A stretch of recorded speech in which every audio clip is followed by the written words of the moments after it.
karena kamu pengen punya ekspedisi kan, nih saya punya truk, titipin sama kamu jok. Itu tiba-tiba banyak aja yang percaya itu, Mang. Karena dibantu Dewi Langsa itu, kayak semacam anak buah Nyi Loro Kidul itu. Kalau Mas Joko pengen sukses gak apa-apa sama saya, tapi setiap minggu Kliwon diajak dia tuh, Jok, kamu kan belum pernah begituan.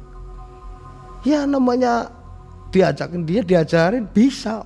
Dan memang juga kalau kita lewat jalan Pantura seperti banyak orang-orang gangguan jiwa ya, ODGJ. Iya, gitu. Termasuk itu. Itu apa karena begitu juga? Di tepi pantai selatan nan sepi, angin berbisik dari dunia tak nyata, memanggil jin pesugihan tersembunyi. Nyai Langse, sang penghuni lautan kelam. Siapa memanggilku demi kekayaan? Ucapnya lirih namun menyesakkan. Tolong lancarkan usaha saya, Nyai, dan buat saya menjadi kaya. Ucap kerabat Wak Aweng.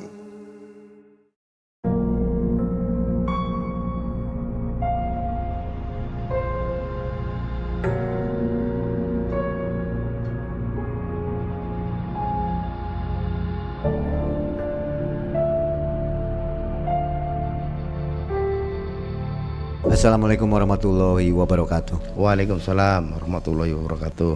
Selamat malam sobat Malam Mencekam dimanapun sobat berada. Mudah-mudahan sobat selalu dalam keadaan sehat walafiat ya. Amin. Sobat, hari ini tim dan Mang Ei tentunya berada di kota Tegal, wilayah Tegal ya. Ya. Jadi kesempatan hari ini kita bertemu dengan beberapa narsum yang memiliki kisah pengalamannya. Bentar. Di depan kita sudah ada Wak Weng. Ini Wak Weng namanya antik nih, Wak Weng. Apa kabar Wak Weng? Alhamdulillah sehat.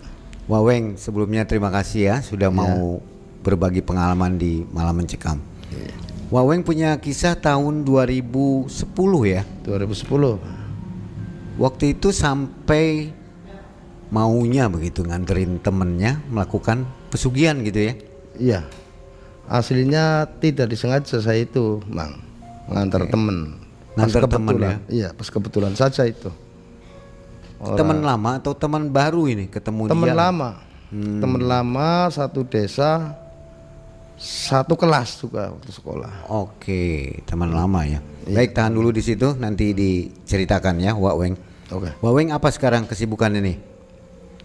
Mediator maklar motor. Maklar apa punya showroom motor nih? Pura-pura aja nih. Dulu punya, sekarang maklar, Pak.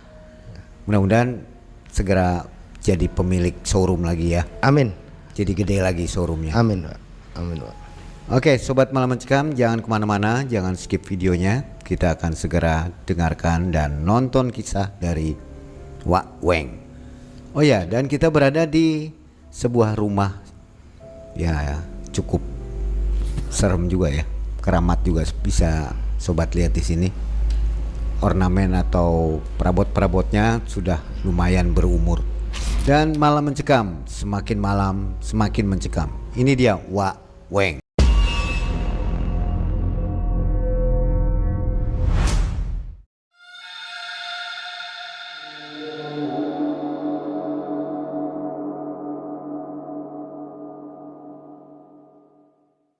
Jadi gini, Mang, ceritanya.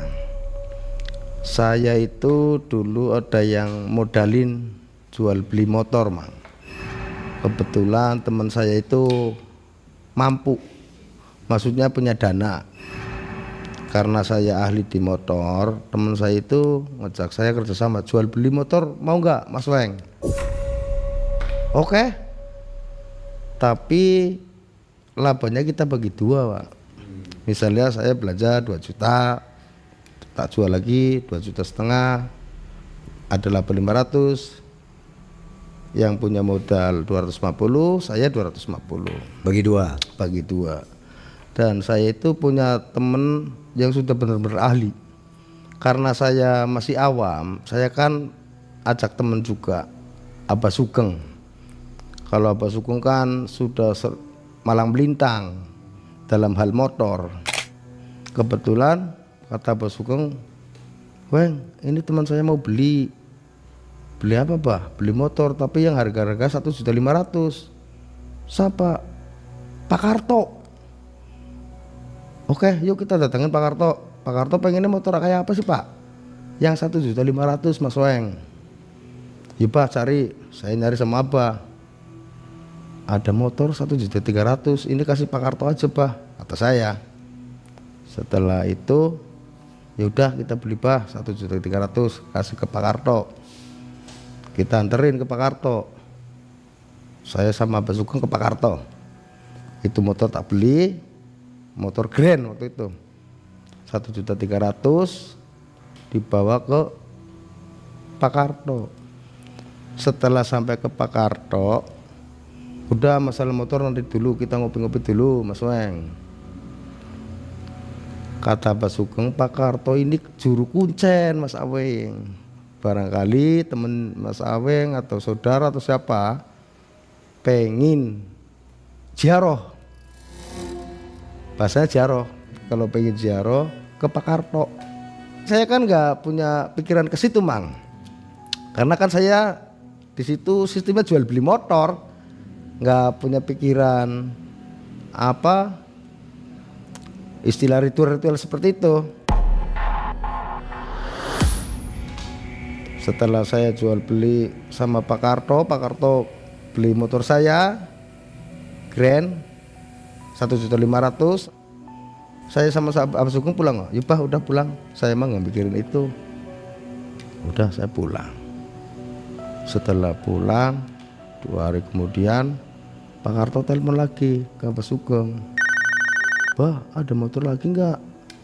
Ini tetangga saya mau beli juga. Abah Sugeng ngomong, Weng itu Pak Karto mau beli motor. Tetangganya katanya. Oh yaudah saya ke situ ya Bah. Iya karena saya nggak bisa ikut Weng. Saya saudaranya ada hajatan. Oke Bah saya ke situ ke Pak Karto. Saya sendirian pakai motor ke Pak Karto. Sebelum nyampe Pak Karto di jalan itu saya ketemu teman saya, itu teman saya kayak si Joko tuh jalan kaki. Kan kebetulan ada kali besar.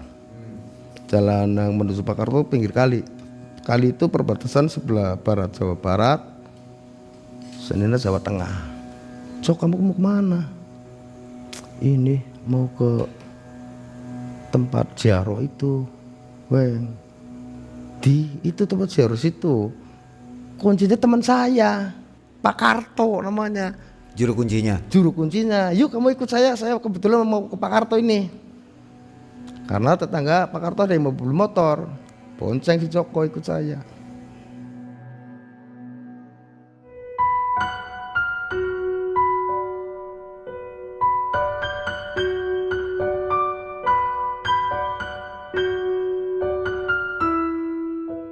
Setelah nyampe rumah Pak Ro, Assalamualaikum Pak Karto.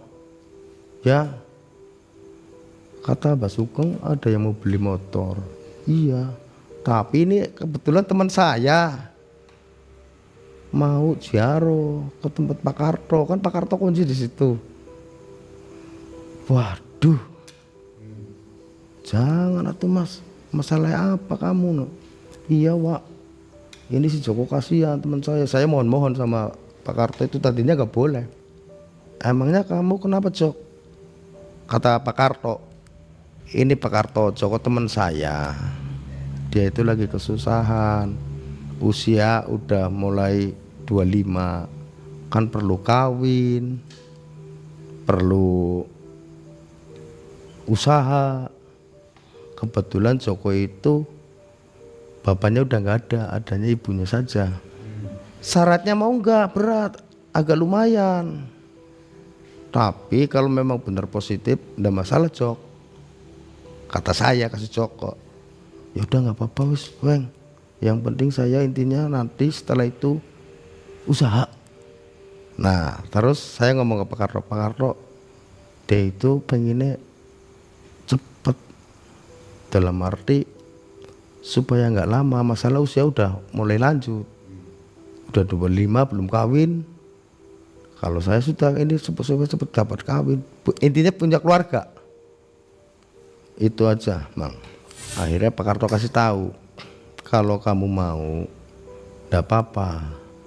Tapi kalau pengen cepet itu di luar, di dalam. Lah, kata saya, kok ada di luar, ada di dalam, gimana itu? Kalau di dalam itu Mas Aweng, itu yang khusus ziarah-ziarah pemakaman, karena kan itu kayak semacam wali-wali gitu. Yang di luar itu katanya pengen cepat, kata Pak Karto. Ya udah, Cok, terserah kamu. Ternyata si Joko mau. Ada biayanya itu Nggak ada biaya. untuk Itu sesajennya? sesajen aja, sesajen. Cuma kan sesajen, sementara kan dibiayai Pak Karto dulu. Karena Pak Karto menganggap saya rekan, terus si Joko teman saya dia lagi kesusahan.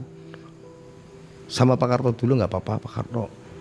Yang penting nanti kamu Jok, kalau sukses Pak Karto dikasih pesan saya. Ya nggak apa-apa. Syaratnya diajarin sama Pak Karto. Karena saya tidak berkepentingan, si Joko yang berkepentingan, ajarin Pak Karto, saya pulang dulu. Ya udah, besok kamu kesini, Weng. Oke, saya pulang. Pak Karto telepon, Mas Awing, besok kesini bawa persyaratan, beli singkong 1 kilo, kopi hitam yang nggak pakai gula 1 saset, pisang 1 sisir, kembang 7 rupa, sama kembang kantil 2. Ingat tuh kembang kantil, jangan sampai lupa. Tapi laki-laki dan perempuan, emang kembang kantil ada ya Pak Karto? Kata saya, yang laki-laki dan perempuan ada, kamu tanya saja sama tukang kembang. Saya ke pasar Pak, set, beli, habis beli anterin langsung ke Pak Karto. Ini Pak Karto perlengkapan semuanya berapa, Wing? 35, murah, diganti 50. Oke, terima kasih Pak Karto. Ya udah, kamu sini nungguin. Kalau siang boleh nungguin, karena kan kalau siang tidak ada ritual. Dia itu mulai ritual habis isya. Pak Karto, saya pengen ikut tuh, pengen lihat. Jangan, kamu kalau mau ikut boleh, tapi di dalam ikut tahlil sama orang-orang yang apa itu namanya ziarah. Tapi si Joko mah enggak di luar. Setelah Joko tidur di luar, saya pagi-pagi ke Pak Karto. Joko nggak tahu. Pak Karto, itu Joko suruh ngapain aja? Gini Mas Aweng, Joko itu kalau memang jodoh paling lambat 7 hari, cepatnya itu 3 hari. Nah, kalau tidur pertama misalnya ketemu ular apa monyet, nggak usah lari, nggak ngapa-ngapain, itu dia cuma ngegoda aja lewat. Nanti kalau jodoh kamu pasti ketemunya cewek cantik. Setelah hari kedua Mang, saya itu nekat nemuin Joko. Jok, kamu 2 hari tidur di sini ketemu apa aja Jok? Hari pertama mau monyet banyak amat, kayaknya mau itu tuh, kayak mau nyakarin gitu. Tapi saya diam aja kan Joko. Tapi ternyata nggak apa-apa. Tahu-tahu pagi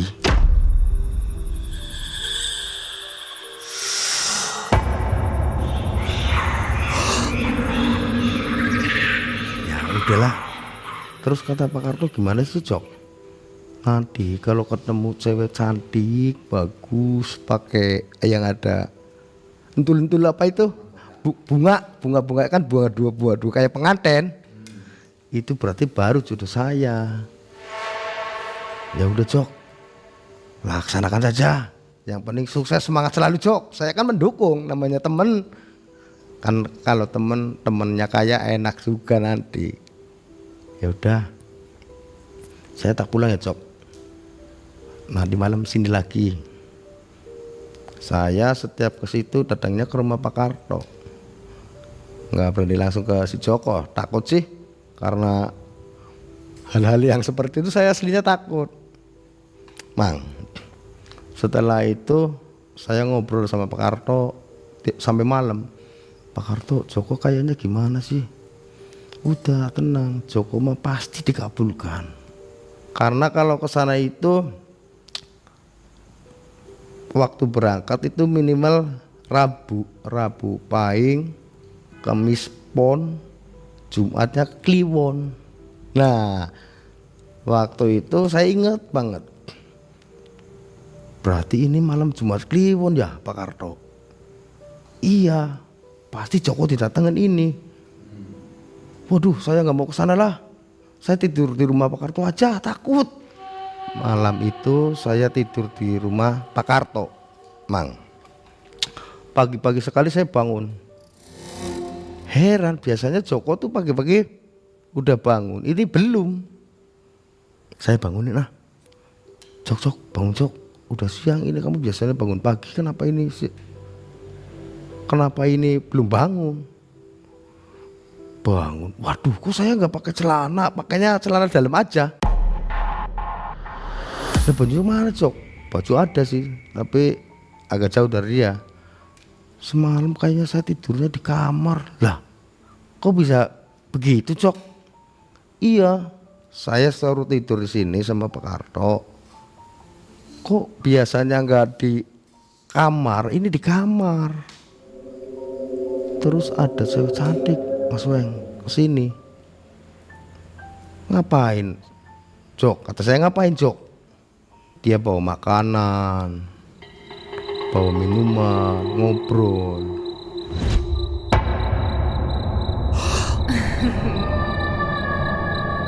Mas Joko, kamu tiduran di sini terus pengen apa? Tapi kan Joko udah pikiran udah bulat sih. Saya pokoknya pengen mapan, pengen umum kayak batur kata orang sini tuh. Maksudnya umum kayak yang lain lah.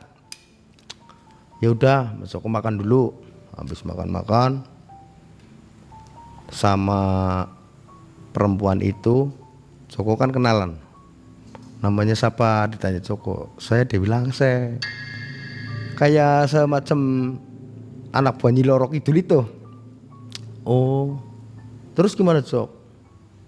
Kalau Mas Joko pengen sukses gak apa-apa sama saya.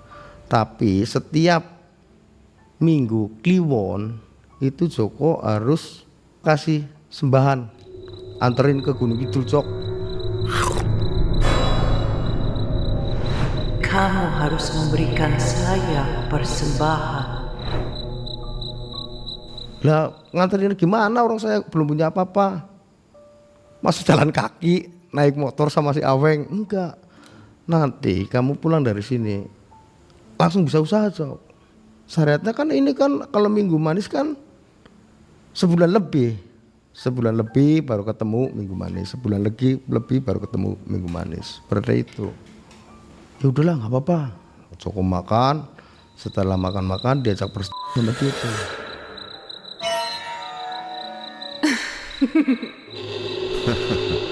Makanya saya itu bangunnya agak siang, capek, pada pegel, katanya pada pegel. Waduh, sama setan aja pada pegel dalam hati. Masa kayak sama manusia ya? Iya. Ditanya nggak seperti apa rasanya gitu? Iya, saya nanya, Cok, kamu kan belum pernah begituan. Ya namanya diajakin dia, diajarin bisa. Maka ini pegel, capek semua. Ya udah nggak usah mikirin Cok lah. Itu yang penting kamu udah ketemu, beres, sukses. Ke rumah Pak Karto. Bahkan itu dipakein tuh ke Pak Karto dulu sebelum pulang. Pak Karto, Joko udah ketemu, udah beres. Pak Karto kan langsung ngerti. Wah, ya udah acara makan-makan dulu di rumah Pak Karto karena kecapean sih kata Pak Karto. Berarti total berapa hari tuh? Total 3 hari tuh. Hanya 3 hari? Iya, aslinya kan 7 hari karena itu Joko memang nasibnya lagi bagus. 3 hari udah ketemu di situ.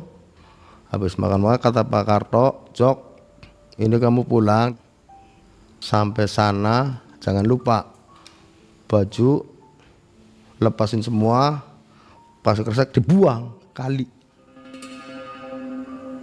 Habis itu, habis dibuang kali, baru kamu bebas Jok. Oke, pulang. Ini kemana dulu Jok? Ke rumah tuh. Ambil baju dulu, ambil baju baru. Setelah ambil baju baru, Jok mandi di kali, buangin semua itu. Udah Jok, saya nemenin kamu udah lumayan capek. Bayaran belum ada, bayaran di bon sih. Karena dia belum kaya kan bayaran di bon. Oke. Saya aktivitas seperti biasa sama Pak Sugeng. Saya putus komunikasi yo. Tahu-tahu katanya Joko kerja di showroom mobil. Berapa bulan tuh putus komunikasi? Enggak lama, 2 minggu. Saya acara motor ke Jawa Tengah, lokasi Jawa Tengah, ketemu Joko. Wah, mampir. Wah, kayak Joko sih. Oh, kerja di showroom, tapi bagian kelap mobil karena kan masih belajar awam. Joko ternyata di situ kayak anak emas sama Pak Haji. Kemungkinan karena pengaruh itu kali dalam hati saya. Berarti Joko udah mulai hampir sukses nih, lumayan. Berjalan 1 tahun lah, Joko tahu-tahu bisa nyupir, bisa apa kan? Karena dipercaya kemungkinan sama yang punya showroom. Kalau pulang bawa mobil jualan, mobil showroom. Wah, Joko enak, udah punya mobil. Jok, bisa bawa mobil, Jok? Iya, dipercaya sama bos. Udah punya uang belum, Jok? Itu Pak Karto, jangan sampai lupa. Beres, saya emang ngingetin, maksudnya ngingetin. Lah terus untuk sesajen gimana, Jok? Tenang, udah ada celengan. Ya udah, sebelum Minggu Manis, berarti Senin itu Joko pagi-pagi pasti telepon, Weng antar ke pasar hewan. Cuma kan kalau di pasar hewan di pemotongan itu saya nggak tahu itu kepala kerbau bujangan, sedangkan syarat dari Pak Karto kan harus bujangan. Kepala kambing bujangan, tapi saya lihatnya dari tanduk, Mang. Kalau tanduknya masih kecil kan berarti bujangan ini. Bujangan ya? Iya, kerbau pun gitu. Dalam hati mas sayang ini udah dimasak-masak mau dibuang. Dalam hati saya. Tapi karena itu memang udah kewajiban. Pertama kali itu, Mang. Yang kerbau itu agak mahal, hampir 230. Kalau kambing murah 50 dapat 50. Kan kita belinya udah di potongan sih. Kita telepon Pak Karto, ini habis dimasak apalagi Pak? Kasih kembang, pandan dan sebagainya lah. Habis itu anterin ke sana. Saya nggak bisa nganter, kamu aja berdua dah, mana Bang? Ada mobil ini. Jok, pakai mobil Joko, los. Perjalanan hampir 3 jam, agak jauh sih. Sampai sana itu harus maghrib. Pokoknya setelah maghrib baru kita lepas. Nggak boleh siang, kalau siang banyak orang, banyak anak-anak. Dan cuma kita agak turun sedikit sampai air seginilah, lepas.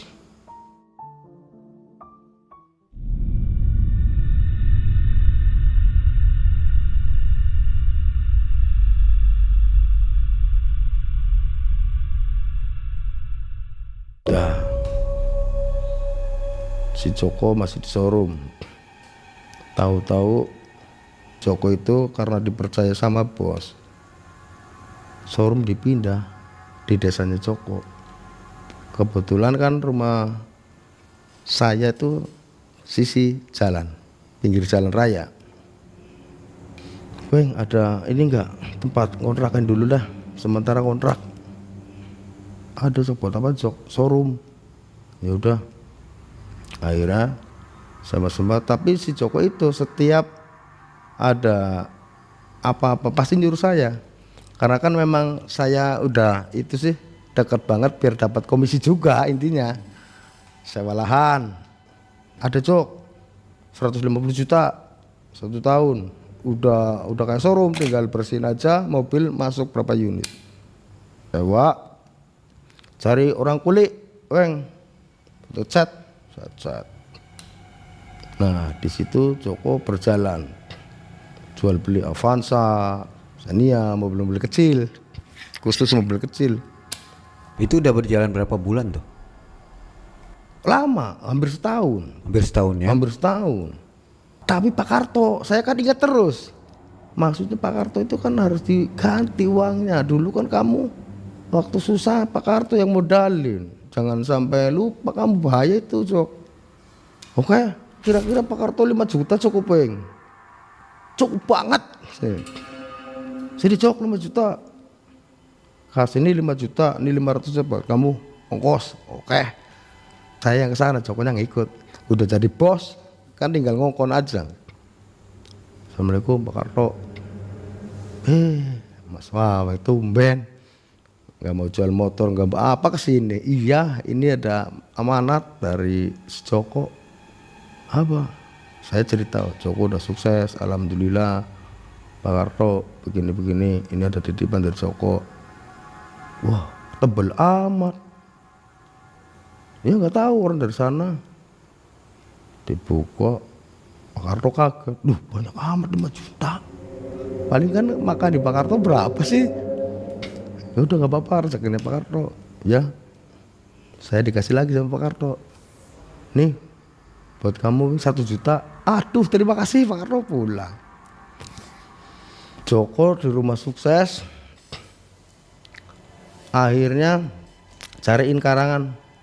Kalau pekarangan nggak ada, Cok. Adanya rumah, sama rumahnya mau. Ya udah nggak apa-apa, bagus, lebih bagus itu, Weng. Iya. Minta berapa? Minta 500. Ditawar. Ya udah kamu jangan ikut Jok sana. Saya sama Joko sana. Pak, jangan 500 lah. Ini udah sertifikat udah. Ditawar 2 hari lah. Pertama nawar Joko 400, nggak dikasih. Lek, hari kemudian tambahin lagi, Weng, sana 450. Pak, 450 gimana Pak? Orang saya maklarnya, saya maklarin terus selama Joko masih mampu. Ya udah 470 jadi lah ke sana. Bayaran. Tolong, Weng, ini sertifikat balik nama supaya namanya Joko. Oke, tak bawa ke notaris. Jadi agak lama, Jok. Orang pindah nama sertifikat kan agak lama, Mang. Biar cepat gimana? Kasih duit aja notarisnya. Ya udah, kasih 5 juta. 2 minggu jadi. Hebat. Oke. Setelah itu dia kredit truk 1. Kredit. Enggak beli karena kan uangnya udah beli rumah, kredit. Tapi showroom kecil masih jalan, mobil kecil masih jalan. Kredit truk 1. Tapi dia curhat sama saya, kayaknya enak punya truk ya, Weng, daripada punya showroom. Ya udah terserah kamu, usaha kamu lagi enak, showroom. Wah, kayaknya enak di truk. Nah, dia kan ada yang percaya lagi tuh, bos-bos truk. Karena kamu pengen punya ekspedisi kan, ini saya punya truk, titipin sama kamu Jok. Yang penting saya masuk setoran sekian sebulan. Ada lagi dari sini. Itu tiba-tiba banyak aja yang percaya itu, Mang. Jadi karena dibantu Dewi Langsa itu kali ya.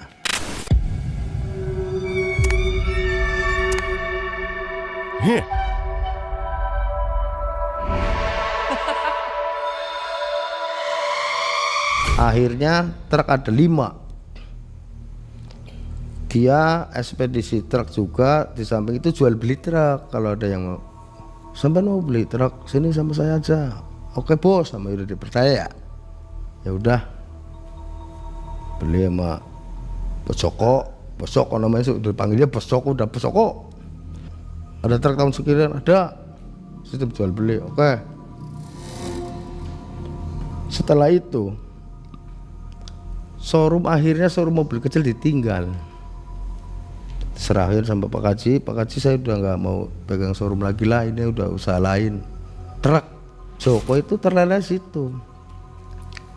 Cobalah saya main bawang, kayaknya enak tuh, nanem, jual bawang itu, Jok, kayak orang main lotrek kata saya. Kalau lagi untung banyak, kalau lagi rugi jatuh. Enggak, pasti untung, karena Joko udah percaya sih, udah punya itu, udah punya Nyilangse. dari sawah wing yang sewaan. Oke, 4 hektar sekalian. Bibit bawang udah ada teman saya nih dari Kalongan. Terserah kamu Jok, kalau untuk tani bawang saya nggak pasti paham, maksudnya memang bukan petani saya itu. Udah saya udah biasa, kalian pasti berhasil.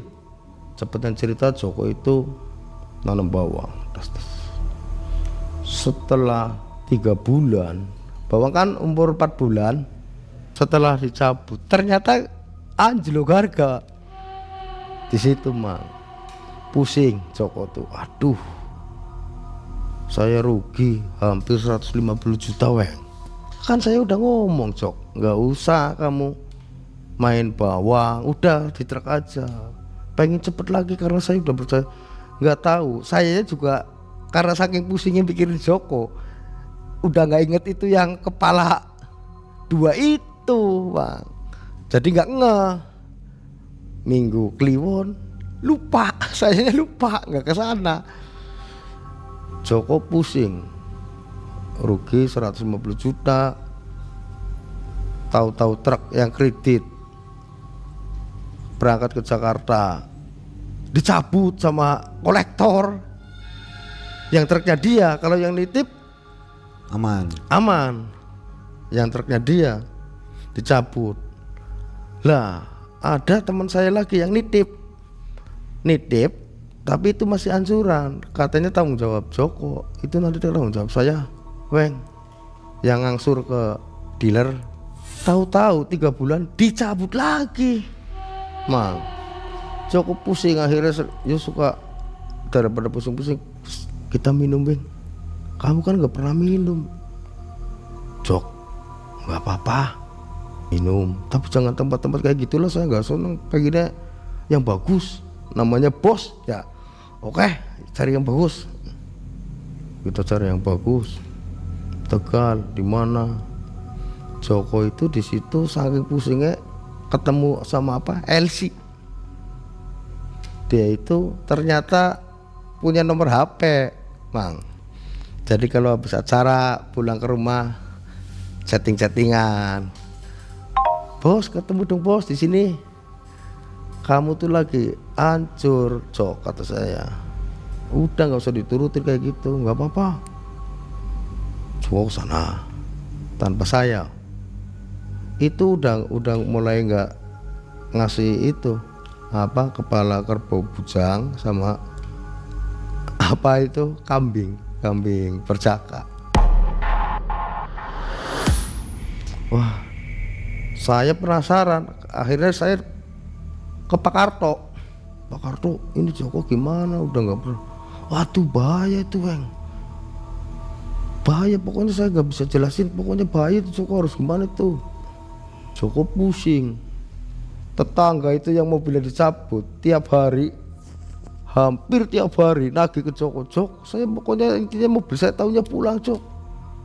Karena Joko pusing, kabur mang.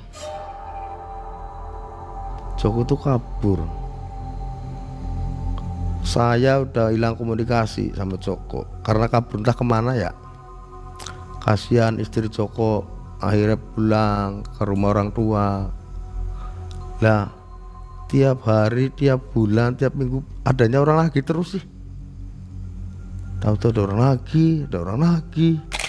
Setelah Joko kabur, saya aktivitas biasa. Maaf mang, saya kan suka adu ayam tuh. Suka ketemu sama orang Jawa Tengah, sama orang mana. Nah pas ketemu di kalangan Sabung Ayam, Mas Waweng, temennya ada di sana di Medan. Yang benar kata saya. Iya Joko, iya. Waduh, kamu kata siapa mak? Saya kata saudara saya Joko di Medan. Coba kamu telepon saudaranya, minta nomor HP Joko. Ya oke. Saya pulang tarung ayam, mandi pulang malam-malam. Coba telepon Joko ah. Saya telepon Joko. Jok, kamu kenapa? Iya, saya bingung. Tahu-tahu kok saya utangnya banyak ya weng. Lah kamu yang lakuin, kata saya kan gitu Mang. kenapa saya utangnya banyak ya Weng?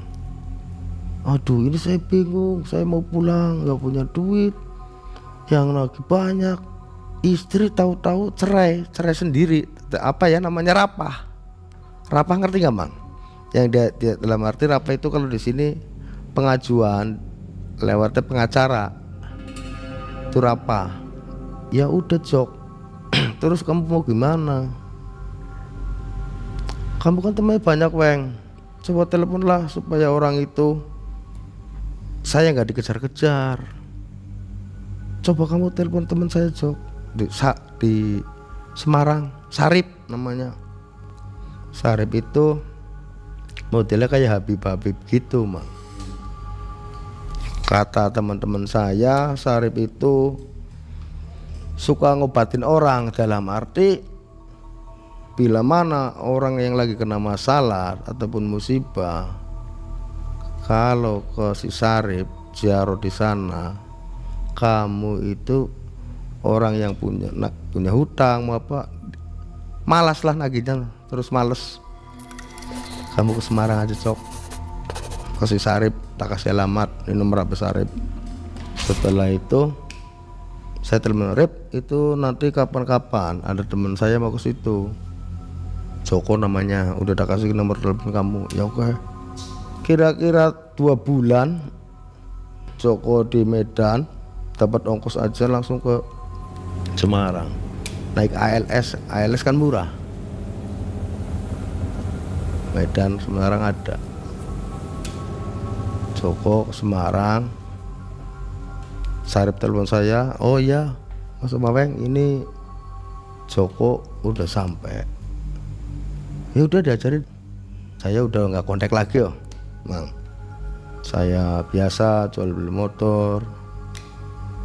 Tahu-tahu Sarip nelpon, Joko mau pulang. Emang udah berapa bulan ya Rip? Saya lupa. Harusnya mah 3 bulan, ini baru 2,5 bulan. Udah bayanginnya pulang terus. Nangis pulang, nangis. Padahal sholat terus di sana itu si Joko. Joko pulang, tapi udah nggak punya HP. Karena kan di sana modelnya kayak pesantren, kayak pondok-pondokan gitu. Weng, Joko pulang, barangkali di Pertelon nggak ada, itu kalau kamu jemput. Ya udah, kira-kira nyampe sini jam berapa ya? Masalah Joko nggak punya HP. Saya nunggu di Pertelon, nggak ketemu. Saya kira mah Joko masih seperti yang dulu, gagah gitu kan Mang. Setelah jelang berapa bulan itu datang Joko, tapi banyak yang nggak kenal. Rambut panjang itu sih udah gimbal, karena nggak perlu keramas, nggak apa. Joko itu ternyata pulangnya jalan kaki, pakai sarung gerembolan gitu. Jadi sarungnya nggak dipakai kayak sembahyang, nggak selipan gini. Tapi setiap jalan, misalnya ada besi karatan segini, waduh ini emas nih, masukin di sarung. Dari sana ke sini kan berapa kilo aja itu, sampai berat, ini jalannya susah kayak gini. Hah? Ya Allah Jok, bawa apa kamu itu karung? Harta karun, ini harta karun semua.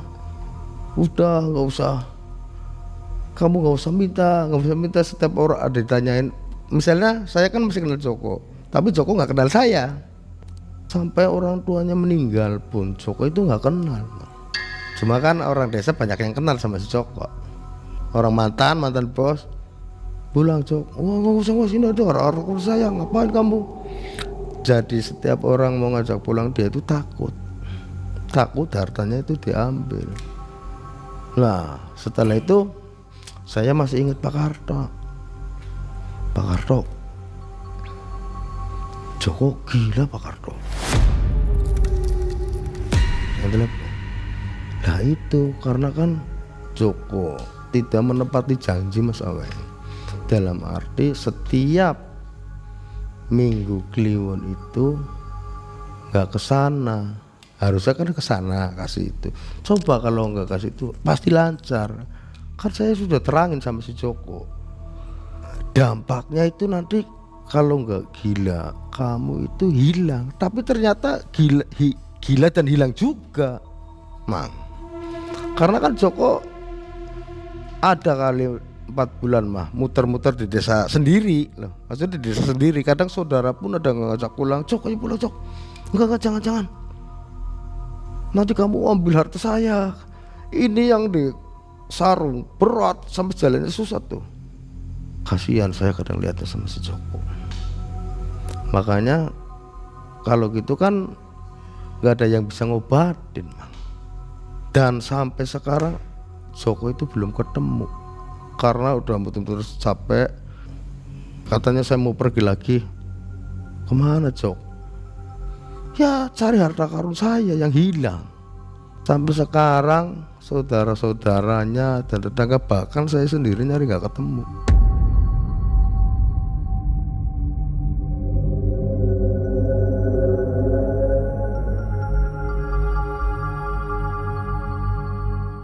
Nggak cari ke tempat penampungan gitu, dinsos? Enggak. Makanya masalahnya foto yang sekarang sampai foto yang dulu bedanya jauh sih, Mang. Dulu mah bos, gagah, ganteng. Sekarang mah kalau orang yang nggak kenal-kenal banget, lihat mukanya dekat aja, ini Joko apa bukan ya? Ya, mulai dari perawatan kumis, jenggot karena nggak dipiara, terus biasa pakai sepatu itu enggak. Ya kemungkinan dari dampak itu. Jadinya gangguan jiwa ya. Jadinya gangguan jiwa. Waktu dia kaya itu nggak sempet dikasih modal? Belum Weng. sempat. Belum sempat ya, cuma kan saya dapatnya itu aja, maklaran dalam arti setiap Joko mau beli ataupun mau nyewa itu lewat saya. Saya dapatnya di situ dan yang dapat itu asli pakar tok.